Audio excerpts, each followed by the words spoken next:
Good evening and welcome to the Premium Rate. The 56th independence happened in the history of Botswana.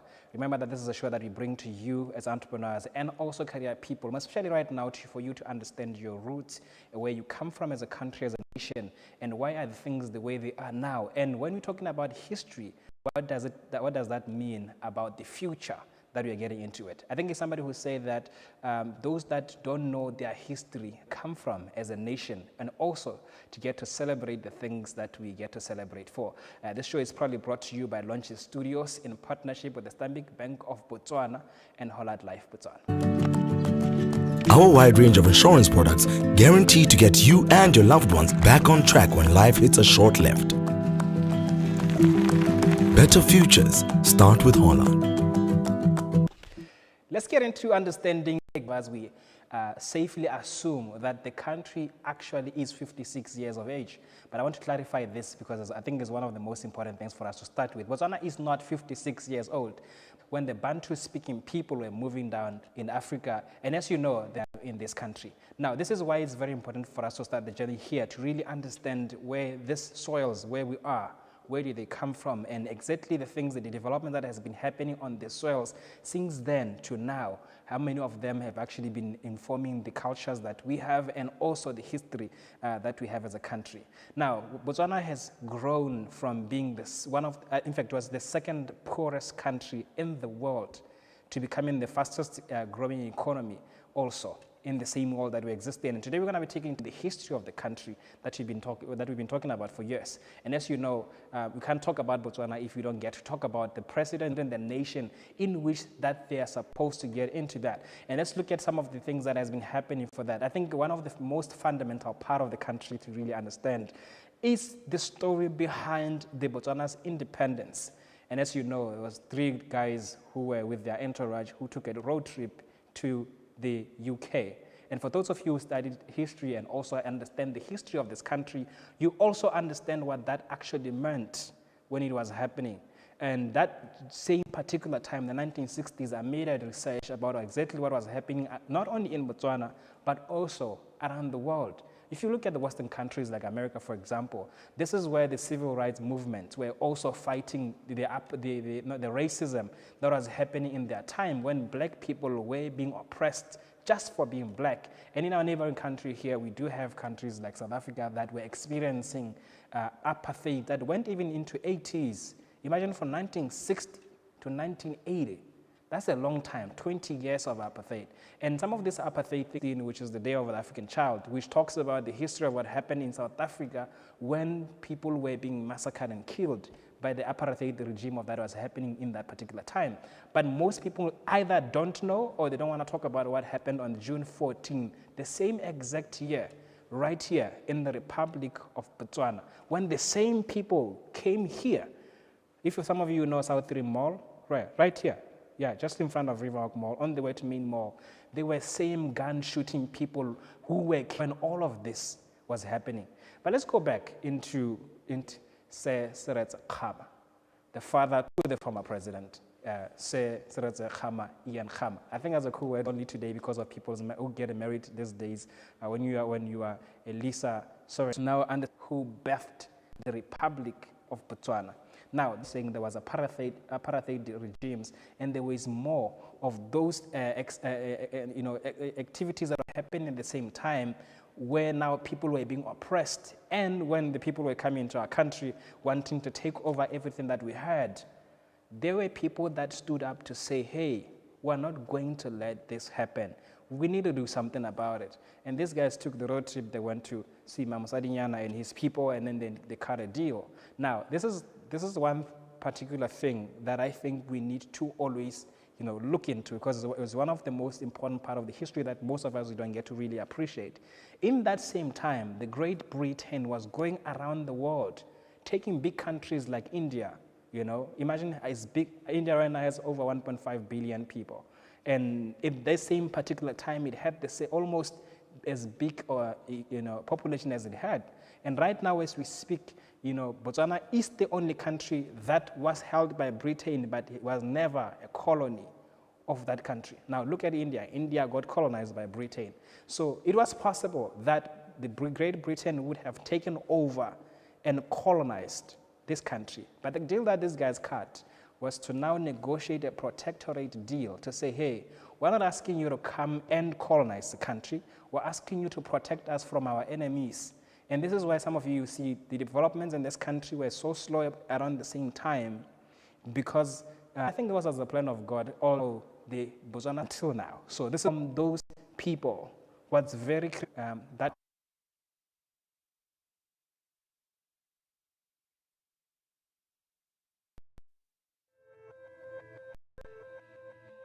Upon gaining independence from Great Britain in 1966, the southern African country of Botswana was the second poorest country in the entire world. Despite occupying a territory about the same size as Spain, there was a grand total of just 12 kilometers of paved roads in the entire country. There were no hospitals and no universities, and the vast majority of its people were illiterate. Even within the small educated population, only 22 people had attended university, and only about 100 more had graduated high school. The country had no formal economy, and most of its citizens depended on cattle herding and subsistence farming as their only source of income. But fast forward 5 decades later, and Botswana now stands apart as one of the most remarkable economic development success stories.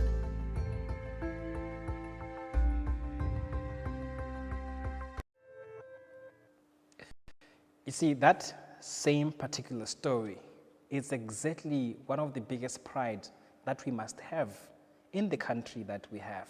From the second poorest country in the world to a fastest growing economy that is happening. And now, I know most of you, we like, choosing not to credit the leadership that we had, because sometimes we look at what we have and some of the problems that we have in the country, maybe why did this happen and that had happened. Here's the thing. I had a chance, and I think it's a rare privilege for me to have had access, set us down, and we were there listening, and he was talking about, see later, when Seretse Khama was now introducing his first parliament to Botswana in 1962, when they were building the Botswana Democratic Party in the same particular time. Now, you may wonder about how does the population of the, it was very important for you to also look into the details of exactly how this was like the kind of pressure that all of our leaders had, what our nation also had. Because it's not like the only problem we had was the attack that we're having externally from the people that were, overtake. You see what's happening in Russia and Ukraine right now, where Russia wants to get some parts of Ukraine. That's exactly what was happening in that same particular time. So what was happening was that if you have resources like diamonds, minerals, you have cows, you have cattle, you have people, women and children, and so those people, those nations, what they were doing is they were going around the world finding people that have things that they want, and they will take those from them. And they were taking some of those people and using them into slavery. And this is the kind of things that this country and other countries in the same particular time had a problem with. Now, here's the thing. Also internally, because this is around the same time when the stories that builds almost every other culture that we have. You know how those people will explain to you why, but like white people, I almost said they dance that animal. Babina Takad, right? And the people who are the Bangwatus, they have got a totem in which is that animal. All of these people whose stories look similar, where the chief was running away from the people, and then now all of a sudden one of these animals just came out of nowhere, and then the people thought it was that guy, and then they shot at that thing and he saved the guy's life, and now you guys, that's your totem. And you look at the guys who are in the Kweneng region as well, the story is similar. You look at the guys like that, we also had all of those problems at tribal levels. And now one of the things that is always key to see here is all of these three major tribes, the kings and the chiefs of, in fact, the chiefs of these three major, or even four major tribes that were there, coming together to say, what can we do for this country? And I think that's very important to see, because sometimes we look at the independence story in which Seretse Khama did a great job in doing, but most of us, we don't get to really appreciate the people that came before then to make sure that this platform and the roadmap has been created and is now advancing the economy of the country. Now, this is where I think it's very important for you as well, because this is the foundations that build this country. When you're talking about being united and proud, the example of it didn't start earlier on. This just recently when we are seeing people doing excellent work in athletics and say we must be united and proud and celebrating them. No. Building this country has always been formed and founded on the being united and proud, because this together, coming together to build this country, that's how it has. Look at how we built even universities like the University of Botswana, for example. It's the country, I think this is the same time when Saikitimela Masire was the president. It is the country coming together and say, our children are struggling, because for those of you who don't know, during that time when you want to go to university, there was no university right here in Botswana. So Botswana and Lesotho and Swaziland came together and they built a university called Boleswa. So all the Form 5 leavers that were then at this same particular time, had to ask anybody who has a grandparent who has been to university in Boleswa, they will tell you how the experience of it was because of issues of apartheid, racism, and all of these things, like even as close as black hating on black. Those things were happening. And now Masira said, we cannot let this happen. And so in his leadership, he said, hey, Botswana, let's build the university for ourselves. Now, here's what he said to me, personally. I don't know if he said to the other people that he was leading at the time. This is the story that he was telling us that, look, for him, he believed so much that people need to contribute towards building their own country. He hated dependency syndrome with all his heart. And he thought about this and he said, unless the people come together to build their own economy, it can never be built. Otherwise, it's always going to depend on people that will come and say, we will do things for you. But in doing so, they get to own every infrastructure and the jobs and everything that's associated with it. So what he did, he's led a government in a country in which people would rely on themselves. and self-sufficiency was very important, because even before this, subsistence farming that most people did in supporting themselves at domestic level wasn't enough to grow the country. This is why now, even when they were building the BMC, he was one of the people that took cows and actually get them to BMC and encouraged even more farmers. In fact, I think stories are told that he also took some of his personal cows into that abattoirs, and he brought in the farmers to say, hey, let's build a market for ourselves to sell internationally the beef that we have. Now, this is the kind of leadership that we have. Now, here's a philosophy of what Remasire really believed, and I like it because part of what people miss, especially in the recent days, is thinking that when you get into the area of governance, being a president or being a member of parliament or being a leader, you think you are getting there because you have the ideas that can transform those people and the nations. That's not the foundation in which we were built. We are built in a foundation that says, as your leader, I want to give you the platform to tell the government what you are a leader. Your job is not to actually, move people in like you are moving, cattle or cows into a kraal.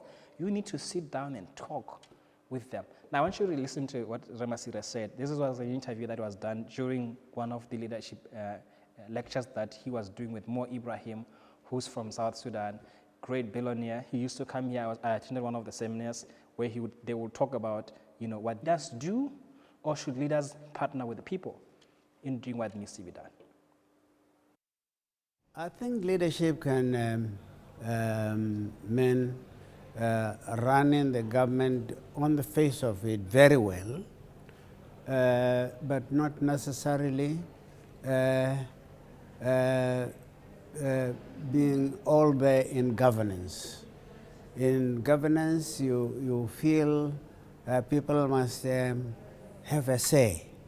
They must have a take in it. They must own the process instead of just being headed like cattle into a crash. Yeah, and I think that's the basic difference, really. I think leadership can... Now, you see, this is exactly the kind of leadership that we should celebrate, that we should emulate. And they have enjoyed having a president that is more of a human being to them, a normal human being, that you can relate and understand with, because this is somebody who understands who you are as a human and what you need, and they also respect your own ability to also help them in doing that. I think one of the things that we've lost over the years is this thing where now people expect government to do everything for for them. For example, when they put a vision and say, hey, we want to go here, it's like naturally we think our part is just to sit down and then watch them do. So even when they say, vote for us, this is what we want to do, most of us, we want to vote guys that would do the things, not the guys that say, here is the vision, and this is what you are going to do in it, and we want to partner together and drive in this country. Now, the mess that we have is that those people that talks about the things that they say they want to do, they don't have the expertise, because it's practically impossible. Actually, and the second president of this country, and the founding fathers of this country have set as a bedrock that I think the presidency, all the presidents that has ever been sworn in to be presidents in this country. So we're going to look into all this. Botswana has actually had 5 presidents since 1966. And I think Botswana, most of you, 65. Just a little backstory for those of you to understand. This is the son of a guy who went to that place when they were taking a road trip to ask for independence. And now the same dude also was in line, to become the chief of the Bamangwatu, like white people will say, the Bamangwatu people, all of that central area. So what happened here is that this same dude, in 1947, he met a lady and by the name Ruth, whom he wanted to marry. And now, during the same time, this is a story that you can look at it from all different levels. So whether you want to talk about racism, you want to talk about, whatever you want to talk about it, because his, union with Ruth was not that acceptable, both for the people that were seeing a white person in a different light in that time. You see, that time to see a white person, you wouldn't even think or dare realize and see. In fact, I think most of them got their first time experience of actually, this is during apartheid and high tensions of racism. And this guy says, I'm gonna date a white girl. And now, because the custodians and the caretakers of the chieftaincy of that particular time, they say, you know what, dude, you're gonna have to choose between this girl and being the next chief. And this is why now it went into escalating him to how it would sound. Because think about it. Imagine being expelled from a country because you choose to marry somebody of a different color. And the people say, or do I pursue my political career? Now, this is why when he came back in 1962, he created a very lucrative, he's an elite guy. This is a guy, I think he studied law or something. Am I right? Yeah. He studied something really prestigious in the UK with the people, how to share the vision and actually delegate most of his roles. Now, the same guy in 1962, when he came back building the Botswana Democratic Party, was actually administered from outside Botswana in South Africa. Botswana's capital city, where everything was happening, used to be in Mafeking. Yeah, the Mafeking in South Africa. Now imagine you are a country, your capital city is in another country. That's how messed up it was. For those of you who've never really seen how Gaborone looked at the same time, I'm going to show you a video later on of how everything looked like when this, as I'm talking, was actually happening. You see all this gap city as light and lead and infrastructure development all around the country, all of that you see. Ask your grandmother how it actually, when we got the independence, that's when there were, elections in 1967 or 1966, 1967, and now Cecil Zahama won the elections, and he became the first president of the country. Now, his presidency lasted for about 10 years or so, yeah, because he got in 1966, and then he got out because he died in 1980, and then he died on the job. You know what I'm saying? And he had served about 10 years. And then, his vice president, which was an interesting story, because the story of his vice president, it's also one of those amazing stories that you need to really learn and know about. It's I think it's one of the most craziest stories to learn. This is a guy who, to be honest, he was not, his path was not a school headmaster. And then he got a job in a publication, or he became a journalist. Now, becoming a journalist, the only thing that was happening that was cool around that was being covered was the story of a guy who's about to become a president. He was exiled, he was the coolest leader, people that liked him. So he covered most of the stories around Cecil Zahama. And now, this is when Masire was actually discovered by Cecil Zahama to see this guy is very intelligent. And most of the things that he would think about, he would bounce back ideas, he would actually advise the president and say, this is what I think we can do, and this and this and that. And exactly what happened in the Bible to Joseph when he interpreted the dream and say, for 7 years of plenty and hunger, do this, do that. And then what Pharaoh said, he said, look, I know all my men in all of Israel, and I don't know, in all of Egypt, I don't know anyone who is capable of executing the plan as you articulated. Why don't you be the one to do it? And now this is when he was asked, who is going to be your vice president? There was only one name that was actually outstanding. So this is how Masire became the vice president. Now the funny thing for those of you who don't know, when he was vice president, he was also the minister of finance at the same time. Now this is the story that I never really believed, but I know it's true. He said the first budget speech he ever gave was worth, wait for it, was worth 24,000 pula. Yeah, imagine the Minister of Finance, that army parade, everything that goes in at 2 on Monday afternoon, and the people riding horses and others are coming on limousines and convoys, and there's all of those marchings, and then he comes with a briefcase to give a speech, and then he says the budget of our country that I'm about to disperse to all different ministries, total of it is 24,000 pula. Yeah, that's half the amount of money you pay for your car, but that once was a budget for our country. Now, for those of you who sometimes look at our country and like, hey, why didn't they do this? Why didn't they do that? Think about exactly what did they have at their disposal, from knowledge to people who are skilled and learned to know how to do things, to also the resources that they actually had to use in building the same economy that they had at the time. So in my view, I think they did the best that they could have ever done in that particular time, because trust me, it was not as easy as it sounds to do any of those. What would you do with 24,000 pula when you were asked to actually build the economy of the country? Now, this is why diamonds were very important, and building the beef industry was also important. Encouraging farmers to farm was also very important, because trust me, the budget of the country wasn't to sustain the livelihoods of people, because the people of that time, they were farming for themselves. Yeah, the government didn't have to provide the food, healthcare, most of that, because the things of then are not as they look now. Now things have taken a totally different turn, and a lot of things are expensive, and most of the work of even sustaining the nation is also on government, because Botswana over time have stopped sustaining themselves. You see, the slogan and the motto of Sasira Zakhama when he was president is the same one that you see on your 10th behind there. It's written in, and you see a sorghum thing there and another one on the other side to save.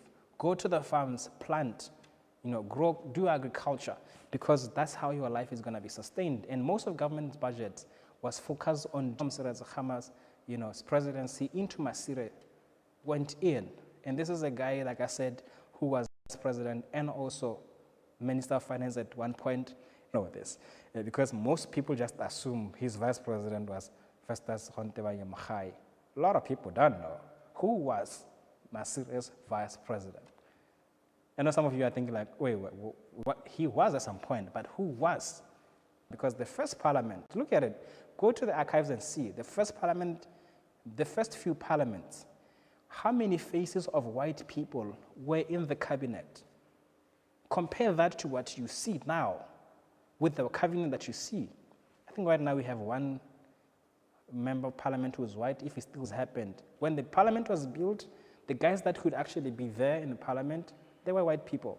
You would count like 4 or 5 Botswana, or even just black people ordinarily. Those are the people that you see. And all the transitions we've seen over years is most of those faces being replaced because there were more Botswana who were learning. Botswana's illiteracy rate was at 90%.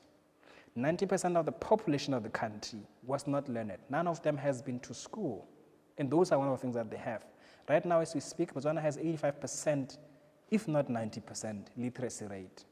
And you're actually one of the most learned country or nation in the world. It was still the only country in the world whose government is investing the kind of money that it does in educating its own nation. To this day, you go to university, the government still is paying for you to go to university and gives you a living allowance on top of all of that. If you look at the grants that are available for young people, for women, for elderly people, all the money that's being thrown around in sustaining the people and the economy and moving things around We are still the only country in the world that still does, but it still continues to do more. And every year, they always bring in new and more. Some of you will be like, no, but that's political. Look into. Now let's look at, and ask the people, of all the people that has been presidents, yeah, you got to experience presidents. I think in my lifetime, I've experienced the presidency of Ramesses. As president of the Republic of Botswana, it wasn't a fun thing because that was the time when HIV/AIDS as a pandemic now was taking more lives in Botswana. You see what was happening with the COVID-19, the Delta variant version of it, where people were dying left, right, and center. It was so scary because it wasn't like one guy, two guys. It was hundreds of people almost every day. That's how HIV/AIDS used to kill people. That's how to do it. And I think